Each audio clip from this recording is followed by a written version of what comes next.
Ratachem, on va étudier avec l'aide de Dieu le Dvar Malchut. Pour la réfoua chez les mads du jeune Raphaël Shmuel Ben Sima, et aussi pour la réfoua chez les mads de Naftali Ben Missa. Pour l'élévation de l'âme de Myriam Bat Elisabeth. Il y a quelqu'un? Pour quelqu'un? Israël Ben Simcha. Pour la réfoua chez les mads? Ouais. Israël Ben Simcha, réfoua chez les mads. Ratachem. Alors, dans le Dvar Malchut, donc sur la paracha Bechukotai, la semaine dernière on a étudié le Dvar Malchut des deux parachiotes ensemble, Be'ar Bechukotai, parce que c'est comme ça qu'elles sont présentées dans le Dvar Malchut du Rabbi. Et cette semaine on va revenir un peu sur la paracha Bechukotai, en développant peut-être des points qu'on n'a pas peut-être approfondis la semaine dernière, et en ajoutant certains enseignements du Rabbi. Mais peut-être faire un lien déjà pour commencer avec même le contenu profond de ces deux parachiotes. Quand on dit Be'ar Bechukotai, il y a un rapport entre les deux, un contenu profond qui les unit les deux.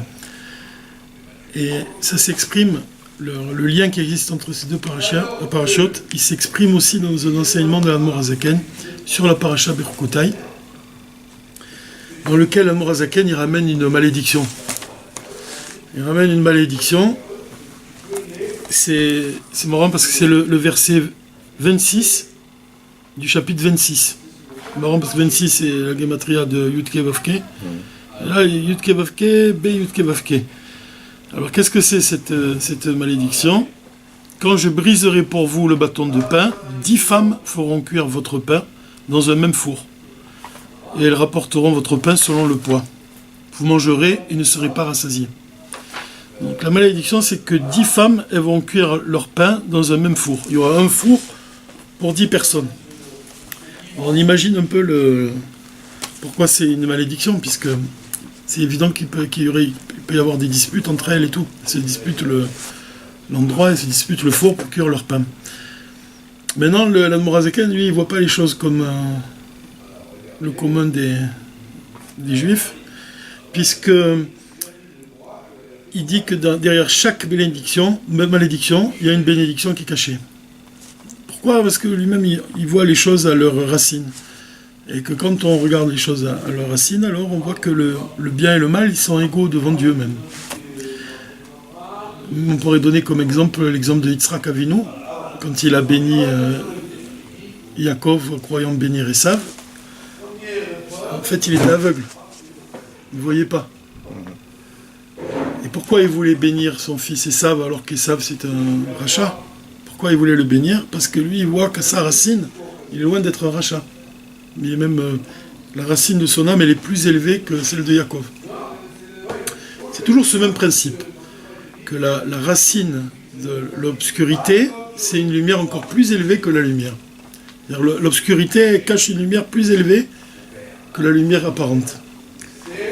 Même on dit que le louz qui est derrière l'os qui est derrière, qu'on met un peu de vin au moment de l'Havdalah, il contient une lumière plus forte que le soleil, que la lumière du soleil. C'est l'os de la résurrection des morts. Donc derrière l'os, derrière l'obscurité, se cache une lumière très élevée.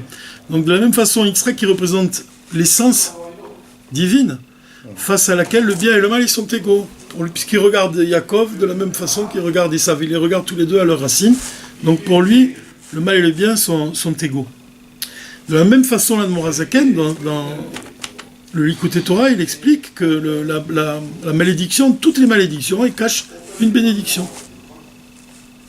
Alors, quelle est la bénédiction qui est cachée dans le fait que 10 femmes elles vont cuire leur pain dans un même four? Alors, il explique, de manière profonde, c'est quoi le pain? C'est chita.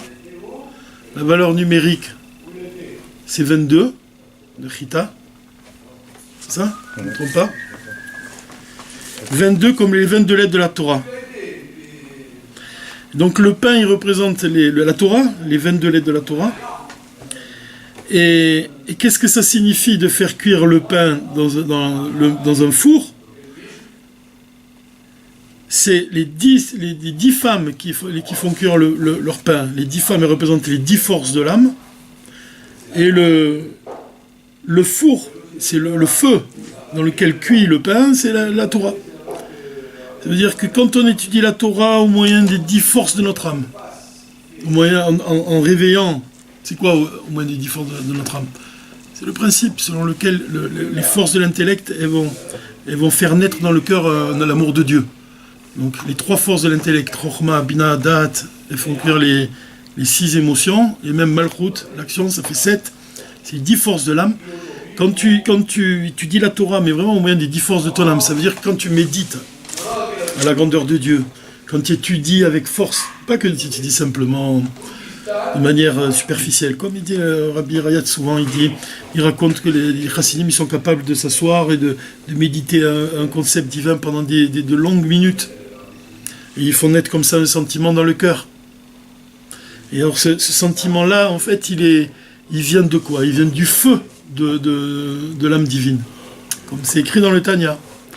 L'âme, elle a 4 éléments qui la composent, spirituels. Le feu, la terre, l'eau et l'air. Le feu, ça correspond à l'amour de Dieu. Donc, comment tu fais cuire la Torah que tu étudies? Le feu, c'est l'amour de la Torah, l'amour de Dieu. Si tu étudies la Torah en ressentant de l'amour pour ce que tu étudies, alors tu vas vraiment tu vas faire que l'aliment que tu cuis, il va cuire et tu pourras le manger. L'aliment que tu cuis, c'est l'étude que tu fais. Et au moyen du feu de l'amour, alors ça devient un aliment comestible. Ça veut dire quoi? Qui s'assimile à ton corps. Qui devient une partie, comme tous les aliments, ça devient une partie de ta chair. Donc la Torah que tu étudies, elle devient une partie de toi-même. Elle fait un avec toi. Ça, c'est la bénédiction qui est cachée dans la malédiction. C'est-à-dire que les 10 femmes qui font cuire leur pain, le pain représente la Torah, les 10 femmes représentent les 10 forces de l'âme. Dans le four il représente l'amour de Dieu, le feu de l'amour de Dieu. C'est de cette manière-là que tu vas faire que la Torah que tu étudies devienne une partie de toi. Ça veut dire quoi qu'elle devienne une partie de toi? Ça veut dire qu'elle n'est pas superficielle, loin de là, elle devient profonde. Mais ça veut dire un peu ce qu'a dit le Rabbi quand il a dit à ses chassidim, il disait qu'à quoi ça sert que le Rabbi prononce une sikha, il donne des enseignements si cette sikha-là est finie dans une bibliothèque. À quoi ça sert? C'est-à-dire que tu collectionnes tous les livres du Rabbi dans ta bibliothèque. Est-ce que c'est vraiment ça qu'il attend de toi?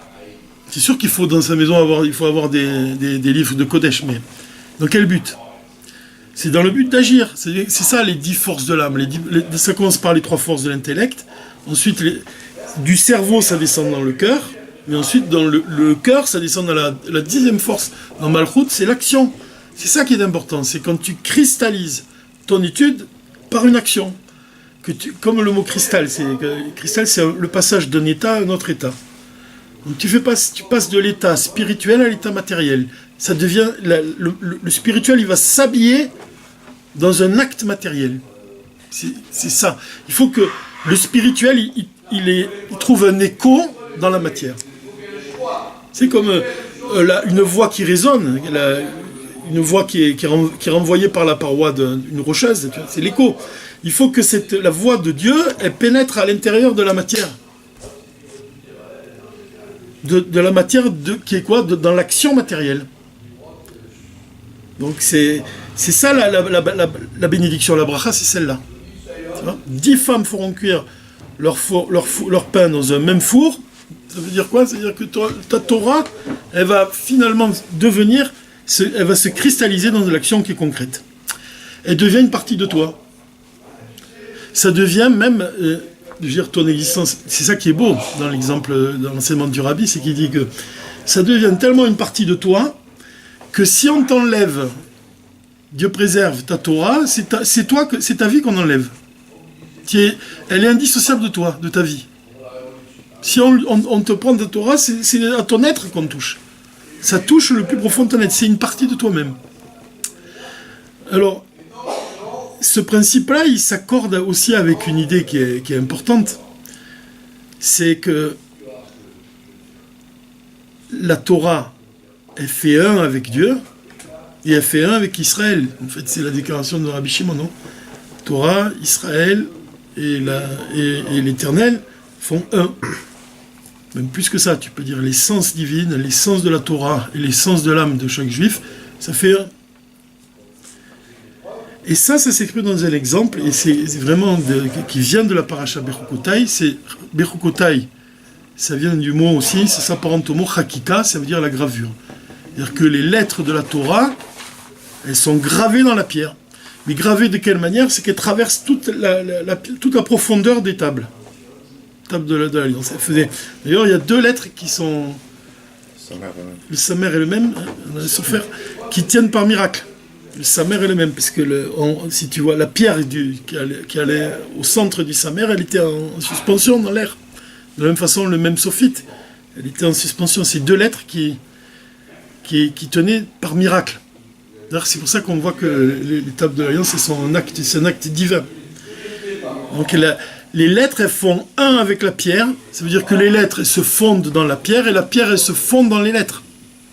C'est ça que ça veut dire. C'est ça l'idée, que la Torah est fait un avec toi, comme des lettres que tu graves dans la pierre. C'est-à-dire que si tu casses la pierre, tu casses la lettre. Si tu casses la lettre, tu casses la pierre. C'est une seule et même chose. Les lettres, elles sont formées par la pierre, et la pierre, elle est gravée par les lettres. Donc la parole de Dieu, elle fait un avec la pierre. De là, on pourrait réfléchir longtemps. De manière profonde, qu'est-ce que ça veut dire? Parce qu'il y a même un midrash qui dit que le nom du Mashiach, il est gravé dans l'Even Ashtia, dans la pierre sur laquelle le monde y repose. On pourrait réfléchir à qu'est-ce que ça veut dire. Cette idée-là, l'idée des lettres, et la pierre représente la matière. La lettre, elle a un contenu spirituel, et la pierre, c'est vraiment la matière de ce monde, l'inanimé. Il y a de quoi réfléchir vraiment beaucoup là-dessus. Mais ici, dans l'exemple qu'on a donné, il y a un point qui est intéressant, c'est que dans l'exemple que l'Admor HaZaken y donne, cette bénédiction en fait cachée, ces 10 femmes vont faire cuire le pain dans un même four. Là, l'Admor HaZaken nous dit on doit méditer à un four. C'est quoi un? C'est Echad, Hashem Echad. C'est-à-dire comment tu fais naître l'amour dans le cœur, c'est quand tu médites à Echad. Que Dieu, c'est l'unique de ce monde. Alors vous avez vu, c'est marrant parce qu'il y a le chiffre 10, 10 femmes, et il y a Hashem Echad, 1, 10 et 1. Et le 10, le chiffre 10 et le chiffre 1, c'est ce qu'on a vu la semaine dernière, c'est tout le contenu du Dvar Malchut de la semaine dernière. Puisque le Rabbi nous explique que le monde, il a été créé en 10 paroles, et il a été aussi créé en une seule parole. Si vous vous rappelez. Une seule parole, ça désigne quoi? Ça désigne la matière première de ce monde. C'est que Dieu a créé la matière, encore une fois, la matière à partir du néant. Yesh, la matière mi-ain, du néant. Cette parole qui crée à partir du néant, c'est une seule parole. Et ensuite, il y a les 10 paroles, 10 Mahamarot, que Dieu, en fait, maintenant, là, il va créer, à partir de cette matière première, tous les êtres de la création, tous les détails qui composent ce monde. Donc on a le chiffre 1 et le chiffre 10. Donc le chiffre 1 et le chiffre 10, ils existent dans la parole de Dieu, puisque Dieu y crée les mondes au moyen des 10 Mahamarot. C'est Bereshit bara Elokim et Hashem et Haaretz, c'est la création de ce monde au moyen de 10 paroles. Face à ces 10 paroles, il y a les 10 commandements, Sarat Adibrot, je suis l'Éternel qui t'ai fait sortir du pays d'Égypte. Et donc il y a le chiffre 10 qui correspond aussi aux 10 séphirotes. Le chiffre 10 qui correspond à la pluralité, aux détails. Il représente même le corps, si on peut dire. Tu vois, le corps, avec ses 613 membres, avec chaque membre, il a une particularité. Chaque membre, il a une forme, il a un sens particulier, il a une fonction particulière. Et il y a le chiffre 1, lui, il correspond à la Koach Atzmut, en fait, à la force de l'essence divine. C'est-à-dire la force de Dieu de pouvoir créer à partir du néant. Lui, ça, il est capable de ça. Ça, c'était ce qu'on a vu la semaine dernière, dans le cours. Mais on peut peut-être juste revoir dans des mots, nous rappeler un peu qu'est-ce qu'il a dit. Voilà, page 303, ici du Dvar Malchut. Toujours intéressant de revenir à ce qu'il dit. Alors il dit comme ça, Be'abria, dans la création, on a Bemahar Echad, une seule parole. c'est le Briat Ayesh Mi'ain. À partir donc Dieu a créé l'existence à partir du néant, VFS Amukhlat, le néant, vraiment le néant. Kevan chez Briat Yesh Mi'ain, il lo beofen shel kiruv veitlapshut, et là beofen shel richuk ve'avdala, sheino mitgale be'anivraim. L'existence, tous les êtres humains, on ne ressent pas que d'où on vient, on ne ressent pas que c'est Dieu qui nous crée à chaque instant. Donc c'est Yesh Mi'ain. Mais on n'a aucune Ain, ça signifie il n'y a pas. En hébreu, quand il dit Ain, il n'y a pas. C'est-à-dire qu'on n'a pas conscience de ce qui nous donne la vie à chaque instant. Donc qu'est-ce qui est mis en l'accent il est mis sur quoi quand on parle de la Yesh Mi'ain, Mudgeshet Yechalto Itbarer. B'ma'amar echad yachol yavrot. Que Dieu lui seul peut créer à partir du néant. Chez Bekocho Yechalto livro Yesh Mi'ain ve'efes amukhlat. C'est Koach, c'est la force de l'essence divine. Velo Metziut Anivra. Donc l'accent il n'est pas mis sur la Metziut, sur la réalité de la création, la réalité de chaque être humain. L'accent il est mis sur la force de Dieu de créer à partir du néant. Quand on parle de Ma'amar Echad. Ma'amar Echad, une seule parole. Par contre, quand on parle de Asara Ma'amarot, les 10 paroles, là l'accent il est mis sur la création elle-même. Kol Ribouy Praté Anivraim, tous les détails qui composent ce monde. Vaïtral Kout chez Benehem, et la différence, la pluralité qui existe entre tous les détails, entre tout ce qui compose, tous les êtres humains qui se trouvent dans ce monde. Quand on parle de 1 et de 10, en fait, on parle de l'essence divine, c'est le chiffre 1, Yachid, Yechida, unique, unicité. Quoi qu'il y ait une différence entre Echad et Yachid. Parce que Echad, c'est pas vraiment l'essence. C'est Yechida, Yachid qui représente l'essence. Quand on parle de chiffre 1, on veut dire... le 1, il a une suite. Il y a 1, puis ensuite il y a 2, il y a 3, il y a 4. Le 1, c'est le commencement. Mais quand on parle de l'essence, véritablement, on emploie le terme Yachid. Mais ici, malgré tout, le rabbi il dit que le chiffre 1, il représente en fait un niveau qui est très supérieur, qui vient de l'essence divine, puisqu'il y a seul Dieu, il peut créer à partir du néant. Donc c'est ça, Ma'amar Echad, ça représente vraiment l'essence divine. Et quand on parle des 10 Ma'amarot, on parle des détails de ce monde, la pluralité, les détails, les membres du corps. Maintenant, cette différence qu'entre le chiffre 1 et le chiffre 10, c'est exactement la différence qui existe entre l'essence de l'âme, et les forces de l'âme. Quand tu parles de l'essence de l'âme, tu parles d'un niveau qui n'a rien à voir avec les forces de l'âme. Les forces de l'âme, c'est quoi? C'est la force de l'intellect, ou la force dans le cœur, le sentiment, l'amour, la crainte de Dieu. Tout ça, c'est la pluralité. Tout ça, c'est les détails. Tout ça, ça représente toutes les possibilités que l'âme, elle offre à l'homme. Quand tu vois un homme à qui il manque la vie, en fait, il manque l'âme.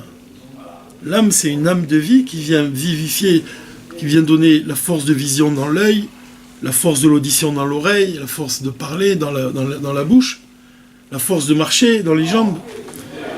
Donc, tu vois, c'est marrant parce que le mot Meler, le roi, c'est les initiales de Mem, c'est Moar.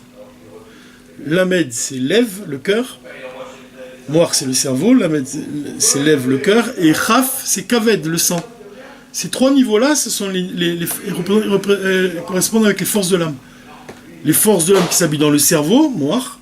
Les forces de l'âme qui s'habillent dans le lève, c'est les sentiments.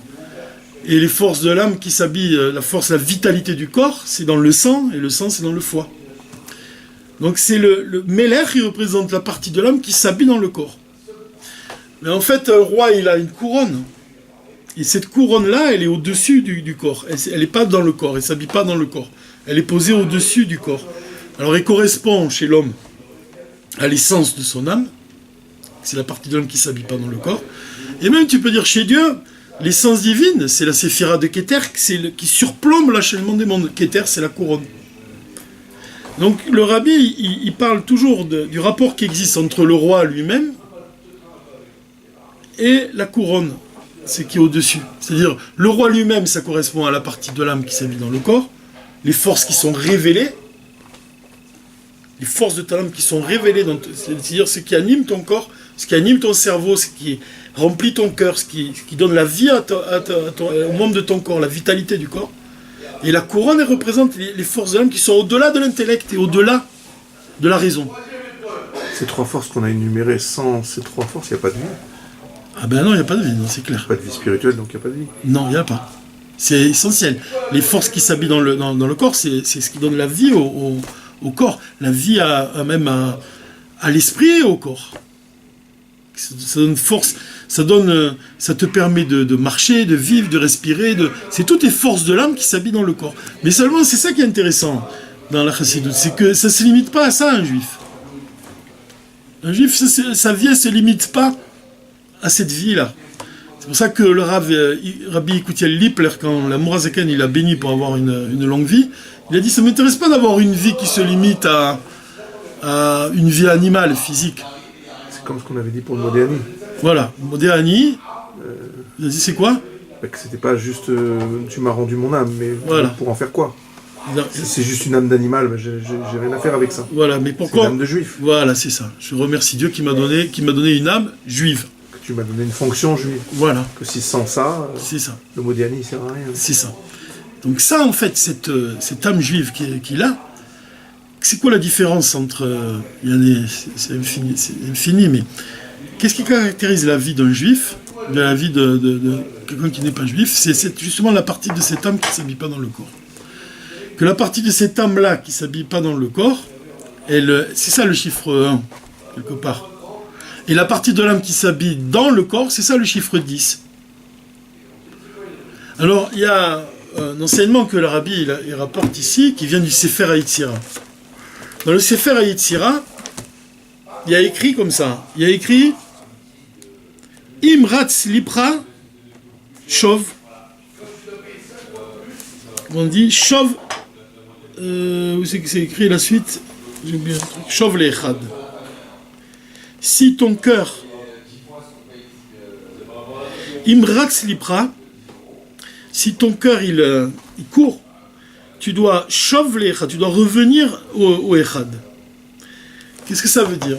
Le Rabbi il explique qu'est-ce que ça veut dire profondément. Si ton cœur il court, tu dois revenir au Echad, au chiffre 1. Echad. Ici, Echad, c'est comme il a dit à Mourazaken quand il a dit qu'on doit méditer au moyen des 10 forces de notre âme au Echad, c'est-à-dire que Hachem est un. C'est lui de méditer à la grandeur de Dieu. Là aussi, on dit Shov Lechad, tu dois retourner au 1.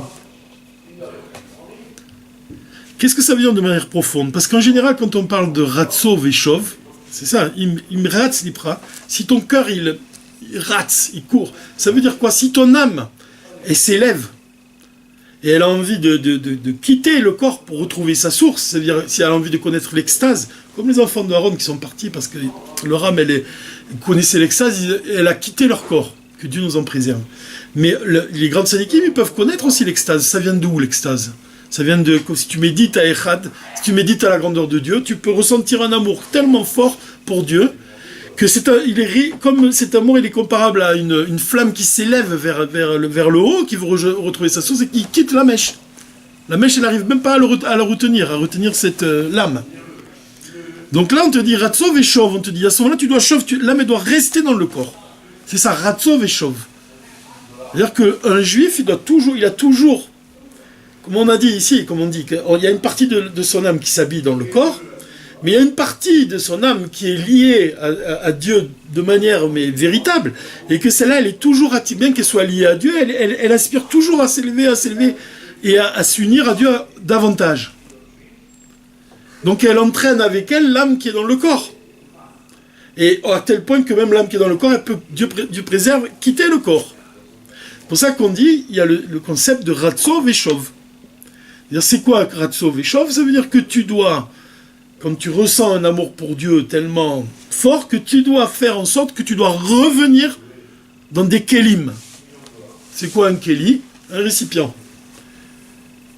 Ça veut dire que tu dois habiller cet amour que tu ressens pour Dieu, tu dois l'habiller dans un acte. Tu ne dois pas laisser ton âme s'élever sans agir. C'est pour ça qu'on a dit cristalliser l'étude par un acte, même cristalliser le sentiment dans un acte. Mais concrètement, c'est facile à comprendre, parce que si l'âme elle s'élève trop haut, il n'y a plus de travail en bas. Oui, et Or, le juif, il a été nommé pour que le travail soit fait en bas. Il suit vraiment, tu suis, hein, c'est tout à fait les cours qu'on dit.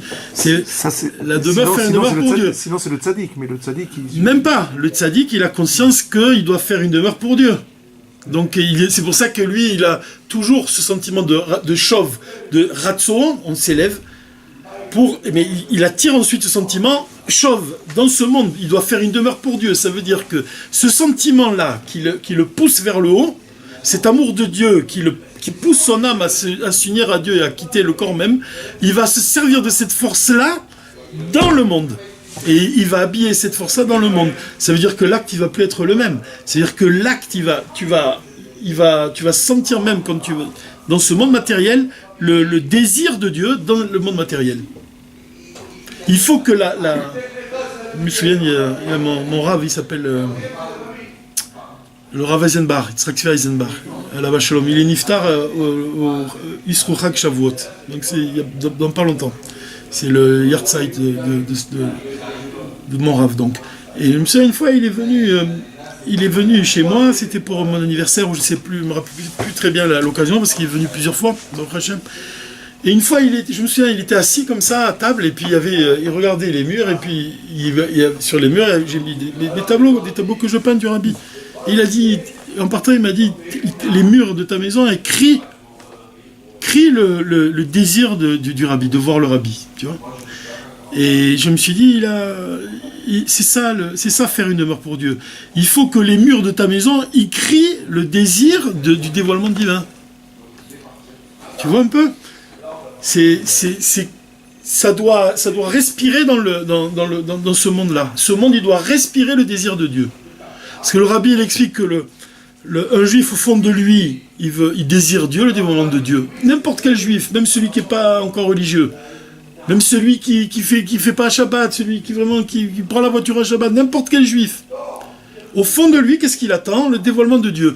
Mais le Rabbi demande à ce que ce désir-là, il s'exprime dans le monde matériel. Donc il y a l'idée de Ratso et Chov. Ratso, c'est quand tu désires le divin, mais Chov, tu redescends, tu fais descendre ce désir-là dans ce monde. Mais là, il n'est pas dit Ratso et Chov. Là, il est dit, dans les mots du Sefer Yetzira, il est dit, ce livre-là, on l'apparente à Avraham Avinu. Hein. C'est un ouvrage kabbalistique, le Sefer Yetzira, qu'on apparente à Avraham Avinu. Il est dit, c'est marrant parce que quand on m'a dit ça, la première fois que j'ai vu ça chez le Rabbi, il disait ça, je me suis dit, c'est marrant, tu peux acheter un livre d'Avraham Avinu dans la librairie du coin. Non, mais c'est à Jérusalem en tout cas. C'est quand même quand tu réfléchis. Même la Torah, si tu vas par là, même la Torah, hein, c'est Dieu qui nous l'a donnée, quoi. Dire, on peut la trouver dans la librairie. Quelque part, c'est ça, tu vois, c'est faire descendre la parole de Dieu dans ce monde. Mais dans le Sefer Yetzira, il nous dit, Imratz libra, si ton cœur, il rate, il désire Dieu, Chov l'echad. Qu'est-ce que ça veut dire Chov l'echad ? Il n'y a pas dit. Parce que quand on dit Chov, on pense à quoi d'habitude ? On dit, comme on a dit, des kelim, ça veut dire que le désir de ton âme, tu dois redescendre dans le corps et faire une demeure pour Dieu, dans le but ensuite de t'élever encore plus haut. C'est-à-dire que quand tu fais un acte concret, au départ tu as un désir vraiment de servir Dieu, puis tu ressens, c'est la tefila qui te fait ressentir cet amour de Dieu. Après la tefila, tu sors de la synagogue et tu agis. Donc c'est chauve. Là maintenant tu vas prendre cet amour-là de Dieu et tu vas l'investir dans une action. Mais après cette action-là, elle doit t'amener à désirer encore un ratso, encore de t'élever vers le haut. Tu te dis maintenant ça suffit pas que tu restes en bas. Maintenant que tu agis, tu dois remonter à ta source. Donc, normalement, chaque fois que tu redescends, tu dois désirer encore plus de monter. Et plus tu montes, et plus tu dois désirer redescendre pour apporter cette lumière. Mais là, il n'y a pas écrit Ratso Veshov, il y a écrit tu dois Shov l'Echad, tu dois retourner au Echad. C'est quoi Echad ? Ratso, si ton cœur, il désire beaucoup, beaucoup, et vraiment tu désires, tu dois retourner à un. Dans les mots du Rabbi, qu'est-ce qu'il dit ? Ça correspond à quoi ce 1 ?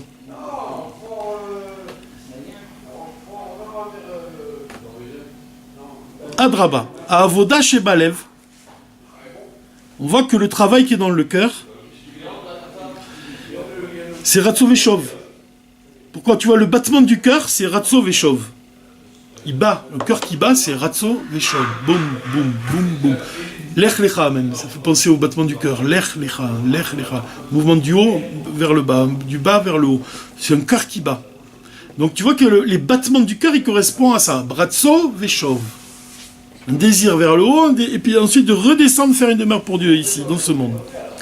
Ad Shechayuta Adam, juste au point que la vitalité de l'homme, Aliédé Ashpaat Adam, Min Alev Taloui Bekar Shitamil Yed Feko Deliba. C'est-à-dire que le cœur, il envoie le sang dans chaque membre du corps. C'est ça, Ratso Veshov. De la même façon qu'on a dit que l'âme, elle doit s'élever en haut, puis elle doit redescendre en bas, tu vois, ce mouvement, il existe dans le corps lui-même, puisque le sang, il va dans le cœur et puis il repart vitaliser chaque membre du corps. Il redescend, si on peut dire, dans le monde, dans le corps, pour le vitaliser. C'est exactement ça. De la même façon, le corps, tout le sang va vers le cœur. C'est Ratso, et ensuite du cœur il va vers tous les membres, c'est Shov, ça veut dire c'est le principe de la vitalité. Faire vivre, tu vois, chaque élément de ce monde il reçoit une vitalité. D'accord? Adam, Alev, Taloui, Bekar, chez Tamid, il y a toujours ce mouvement-là. Tnuat midit de Ratso, Veshov. De là, on comprend de ce qui se passe dans le cœur. Même dans notre vie, on doit toujours avoir donc ce mouvement-là de Ratso Veshov dans toutes tes actions. Tu dois alimenter tes actes par l'étude. Comme on dit, grande est l'étude qui mène à l'action. C'est ça, Ratso, c'est l'étude, et t'amène à la prière, elle va t'amener à l'inspiration divine, et ensuite Shov, tu vas à l'action, la mitzvah. Ratso mevi la shov. Donc la volonté t'amène ensuite à redescendre dans les kelim. Ou les achareze mevi à shov les ratso. Et ensuite ce shov là, ce retour dans le keli, il t'amène ensuite à désirer un but encore plus élevé. Naale yoter. Ve'acharkar mevi à shov les ratso naale yoter. Ou les achareze la shov naale yoter ve'kachala bechenala. Donc on a dit c'est un principe de perpétuel, un mouvement, un battement comme ça, perpétuel. Qui t'amène à aller Michaïl et Chaïl, de prodige en prodige. Ça, c'est la montagne. La montagne, elle représente ça. Son meilleur Shebado même, le végétal qu'il y a dans l'inanimé. Ça représente le fait d'aller de prodige en prodige, de t'élever d'un niveau à un autre niveau. C'est Béar, la paracha de Béar.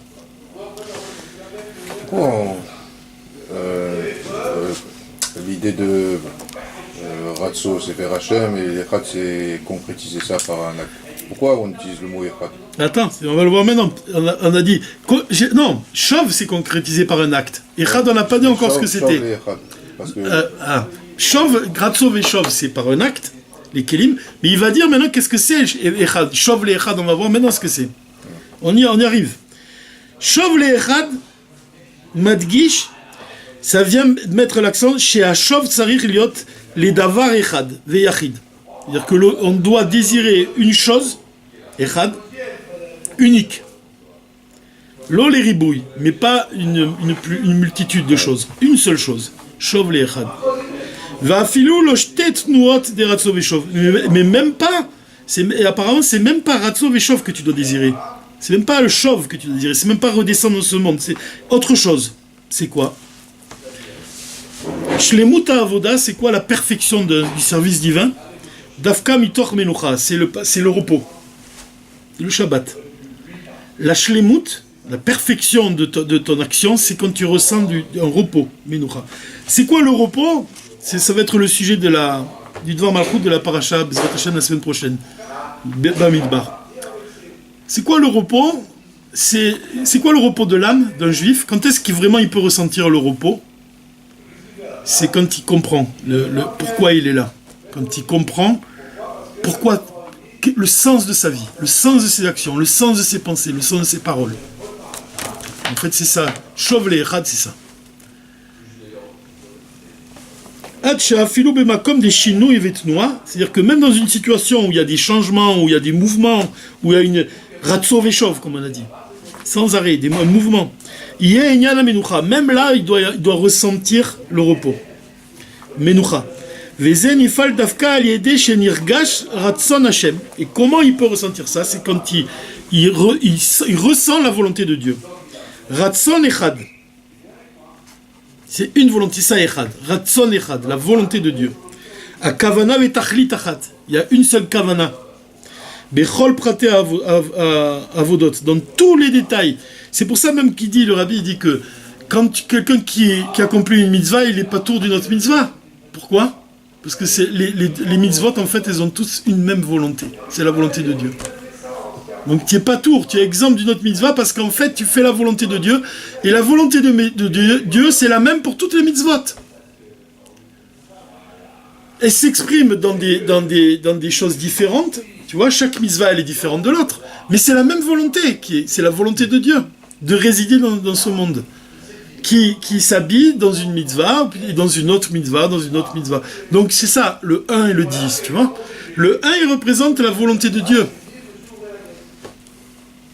Velachen omrim chez imratzibra shuv leechad. C'est pour ça qu'on dit que si ton cœur, il court, il rate, il a envie de s'élever, de s'unir à Dieu, shuv leechad. C'est-à-dire, tachlit hashov tzarich liot lo rag lehagia leratzon alioter. C'est quoi shov? C'est pas seulement arriver à un niveau supérieur, c'est-à-dire à arriver à t'attacher à Dieu encore à un niveau encore plus élevé. C'est pas seulement ça le but de shov. Et là, l'Echad, c'est tu dois t'attacher au Echad, c'est-à-dire quoi? Dévoiler en fait l'essence de l'âme, en fait, dévoiler l'essence divine. Les Kayem et sono chez la Kadosh Baruch Hu, c'est-à-dire d'accomplir la volonté de Dieu.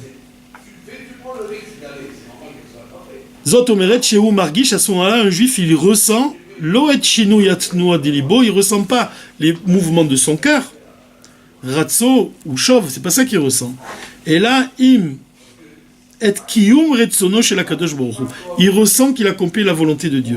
Shehu echad, et que Dieu il est un. Et ça, c'est quelle que soit l'action que tu accomplis. Et ensuite, va allier ensuite par cela, nimshar achakar alechad.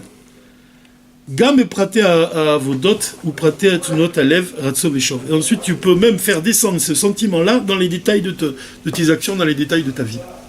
Donc voilà l'idée. Shov lechad, ça veut dire qu'on doit retourner à la volonté de Dieu. On doit, quelque part, ça s'exprime aussi par les mots du Zohar, que le poing, il doit illuminer le palais.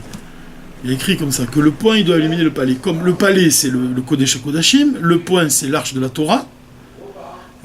L'arche de la Torah, elle brille dans le Kodesh HaKodashim, mais elle éclaire le monde entier. Tu vois, le chiffre 1 de l'arche, il éclaire le monde entier qui représente les 10 Mahamar Marot, tous les détails, toute la pluralité de ce monde. Donc en fait, ici, si on approfondit un peu, on peut expliquer que le but du rabbi ici, Behar Bechukotai, c'est d'exprimer le chiffre 1 et le chiffre 10, c'est-à-dire d'exprimer comment on doit retourner toujours à ce point-là, et que ce point-là, il doit illuminer le monde. Donc en fait, c'est la volonté de Dieu qui doit illuminer tes actions, qui doit illuminer tous les détails de ta vie, mais il y a toujours ce retour qui est nécessaire. C'est ça le point qui illumine le palais. Tu ne dois pas perdre de vue l'objectif. Tu dois toujours revenir vers ce point-là. Et en fait, on pourrait même dire que Shov Le'echad, c'est l'attachement d'un chassid à son rébé. C'est-à-dire que le chassid ne doit pas se perdre dans sa vie, il doit à un moment revenir, Shov Le'echad, il doit revenir à son rébé, pour examiner s'il est vraiment dans l'objectif, s'il accomplit la mission qu'il a reçue. Moi j'ai toujours cette image-là, que la première fois que je suis allé au 770, là-bas, à San Parkway, je me souviens, la première fois, il y a un chassid comme ça, il m'a parlé, tu vois, mais il m'a dit, tu vois, ce juif là-bas, je dis oui, et tu vois celui-là, là, alors je dis oui, tu vois, et celui-là, tu vois, mais ils ont tous un tafkid, ils ont tous un but, ils ont une mission, ils reçoivent une mission du Rébé, et ils doivent l'accomplir. Tous, celui-là, ils me montrent tous. Ça, c'est considéré le chiffre 10.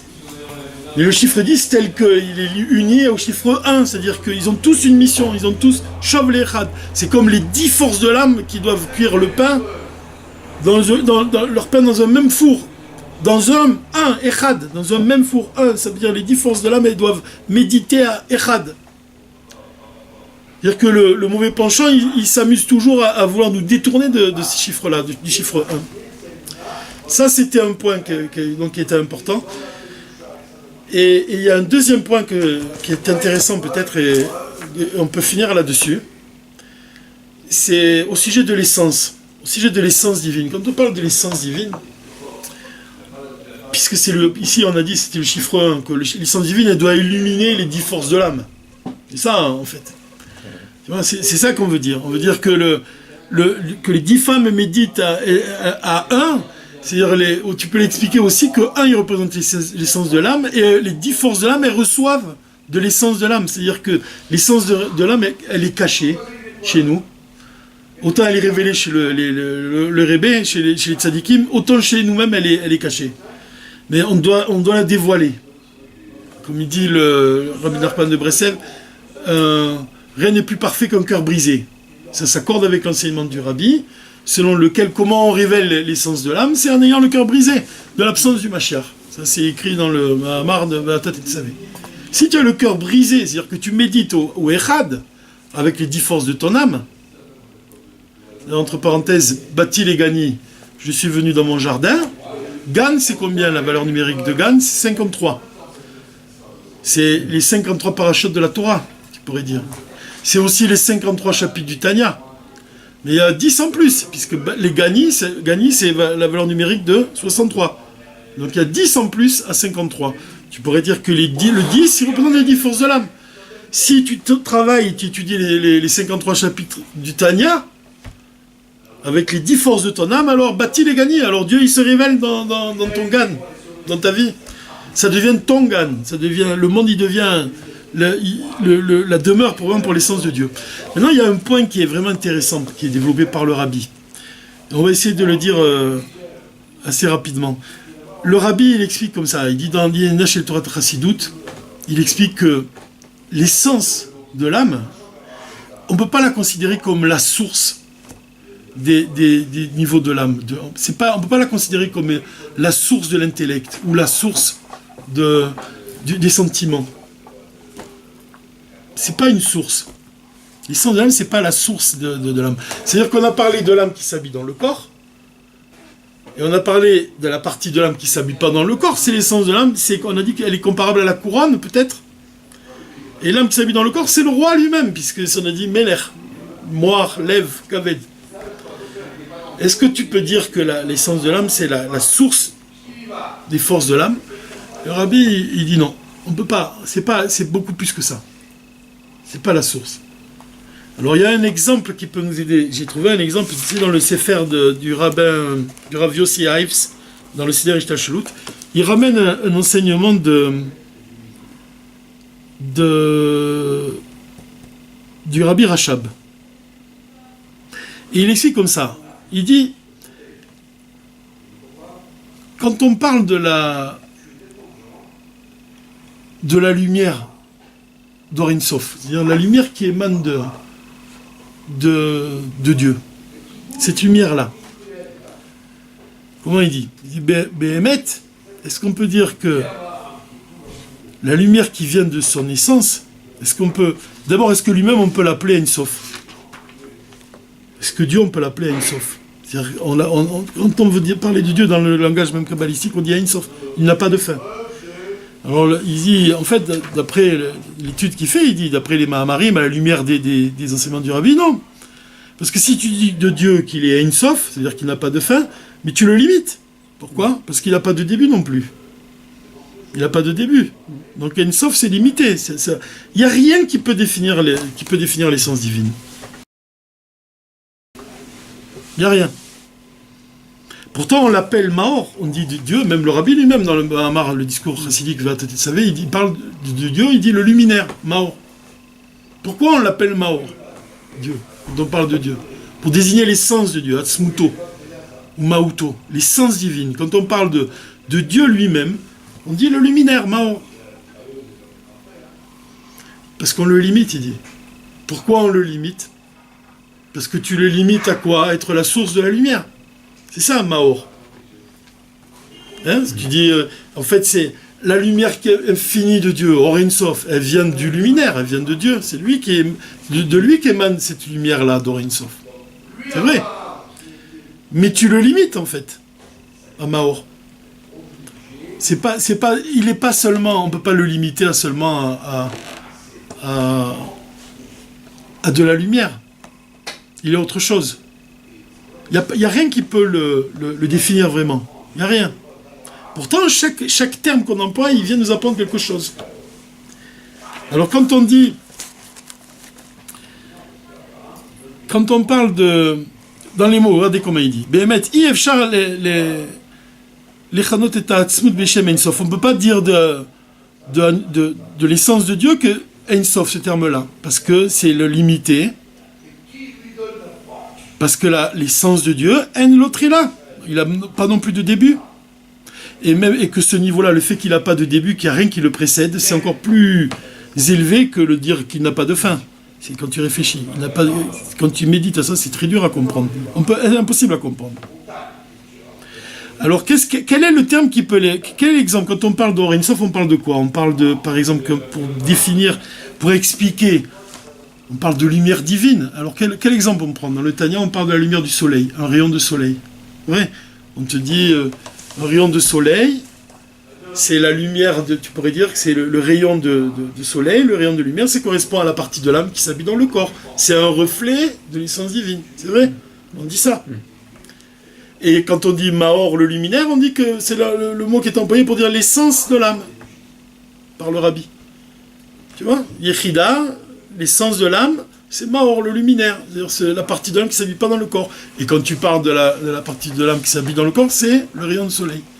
Il dit, mais ça, c'est pas vraiment ça. C'est vraiment pas, par exemple, vraiment un exemple vraiment expressif de la réalité. Il dit, il y a un exemple qui est plus fort que ça, c'est l'exemple du diamant. Pourquoi? Eventov. Quand on dit Eventov, c'est un diamant. Mishum Zeh Machal des Eventov, Ameir Yoter, c'est-à-dire celui-là, il est beaucoup plus proche beaucoup de la réalité que l'exemple de la lumière du soleil. Pourquoi? Parce que le Shemesh, le soleil, Kol Maouta ou Or, ça vient du Sefer HaMaamarim du Rabbi Racham. Toute la réalité du soleil, c'est quoi? Toute sa réalité, c'est quoi? C'est la lumière. Aval à Eventov, c'est quoi? Aremaout à Eventov ou Davar Bifnatzmo. C'est pas seulement la lumière. Ça veut dire que, qu'est-ce qu'il veut dire par là? Il veut dire que le diamant, il a un éclat, c'est vrai, il a une lumière qui émane de lui. Il a une lumière. Mais c'est pas ça qui fait sa valeur. Qu'est-ce qui fait la valeur du diamant? C'est le diamant lui-même. Le soleil, le corps du soleil, c'est de la lumière. Et le rayon, c'est aussi de la lumière. C'est une seule et même chose. Quand tu parles de l'exemple du diamant, le diamant, il a de la lumière qui émane de lui, il a un éclat, mais il existe indépendamment de la lumière. Et c'est ça, l'essence divine. Ça convient bien à l'essence divine. Ça veut dire que tu ne peux pas limiter Dieu à être seulement le créateur de ce monde. Parce qu'il est bien au-delà de ça, comme un diamant. Il a pas... le monde, il est comparable au reflet d'un diamant, au sentiment d'un diamant. Mais le diamant, il n'a rien à voir avec cet éclat. Bien que tout vienne de l'essence divine, tu comprends par l'exemple du Eventov, du diamant, que l'essence divine, ce n'est pas la source des forces de l'âme. Que l'essence de l'âme, ce n'est pas la source des forces de l'âme. C'est autre chose. C'est divin. Ça échappe à toutes les définitions, à toutes les formes. Et c'est ça le chiffre 1. Sha'arei Ziv à Eventov, l'éclat du diamant, En Ikaro Bishvil Haor. L'essentiel de l'éclat du diamant, c'est pas seulement... C'est la lumière, d'accord, qui vient de lui, comment? C'est la matière. Voilà, c'est la matière qu'il a, c'est ce qu'il est lui-même. C'est dans l'exemple, hein. La matière, c'est un exemple. Sheimken lo yakar kolkar, sinon il ne serait pas aussi cher. Sha'arei Or Haner, quand tu prends la lumière d'une bougie, ça brille plus que la lumière d'un diamant. Et pourtant, ça vaut rien à côté du diamant. Vers Eventov, alors que le diamant, Yakar, Kama à la fin, il vaut des milliers de fois plus cher que la lumière d'une bougie. Rak Sheyeshbo Gam Ken Prinadzo. Mais il possède aussi ce niveau-là. C'est-à-dire que le diamant, il a aussi un peu, il a ce niveau-là d'éclairer. Mais c'est pas seulement ça. Alors que le soleil, oui. Il fait qu'éclairer, le soleil. Le diamant, il a autre chose. Il a la lumière en plus. Ken alderer machal inyan aehara Berechatzmuto. Et de la même façon, on voit que le reflet, qu'est-ce que c'est en comparaison à l'essence? C'est rien. Donc tu vois quoi ici, dans cet exemple? Tu vois que même les forces de l'âme, c'est rien en comparaison à l'essence de l'âme. Pourtant on dit que chaque juif il a une neshama qui est divine. Donc ça veut dire qu'elle est rattachée à quelque chose à sa source. Ouais. Là, ce qu'on est en train de dire, c'est comme si on déconnecte la source avec... Non, avec, oui, j'ai compris. Avec le divin. Avec les forces de l'âme. Ouais. Non, parce que l'âme, elle est comme une corde. Ça veut dire que la partie de l'âme qui s'habille dans le corps, elle est liée avec son essence, tout le temps. Ça, l'exemple du soleil, il est bon pour ça. Pour dire que le rayon du soleil, il est toujours attaché à sa source. Mais mais ça, c'est l'exemple du soleil, il est correct pour ça. Ça veut dire que ton âme, elle est toujours attachée elle est divine. Même l'âme divine qui s'habille dans le corps, elle est divine. Mais bien qu'elle soit attachée à sa source, sa source, elle n'est pas forcément révélée à l'intérieur du corps. Mais quand on parle de l'exemple du diamant, c'est pour t'expliquer que l'essence divine, c'est pas la source des forces de ton âme. C'est autre chose. C'est son essence, c'est-à-dire que dans le concret, ça s'explique comme ça. Quand l'essence de l'âme, elle se révèle dans le corps, c'est l'essence, par exemple, l'essence de la Torah, c'est la chassidoute. Elle va te donner, elle va révéler en toi la vérité vraie. Comme il a dit, l'exemple tout à l'heure qu'il a donné, Modéani, tu reconnais Dieu, tu remercies Dieu qui t'a donné une âme juive. Ça, c'est l'essence de la Torah. C'est ça le diamant. On n'est pas obligé. Enfin, moi je pensais toujours au problème de la Neshama avec ce qu'il y a. Les Chaura, on ne parle pas de la Neshama ici. On parle de la source avec des forces de l'âme, comme on a dit, et qui effectivement peut-être qu'ils ne sont pas rattachés. La source, elle est indépendante de ces forces de l'âme, mais c'est pas par rapport à la Neshama. Peut-être du côté de la Neshama, on a une Neshama, comme on dit, on a une Neshama, donc elle est rattachée à quel jour au cours, donc il y a directement un courant. Bien sûr qu'il y a non, moi je pense toujours à la Neshama, mais c'est pas enfin je crois pas qu'on a discuté de la Neshama ici, non. La partie de l'âme qui s'habille pas dans le corps, elle garde l'âme qui s'habille dans le corps.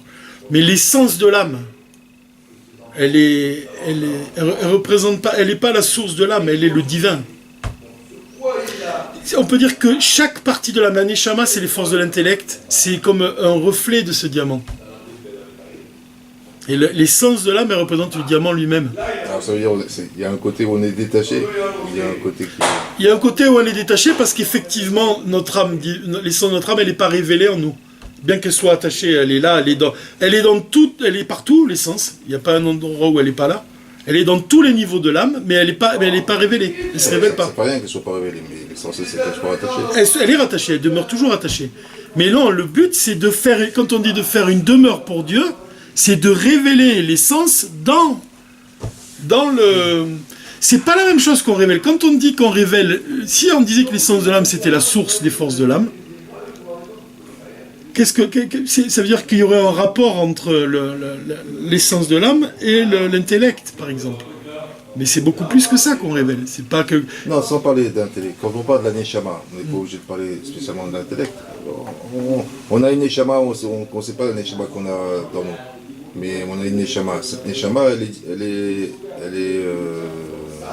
est divine, quoi. Donc elle est liée...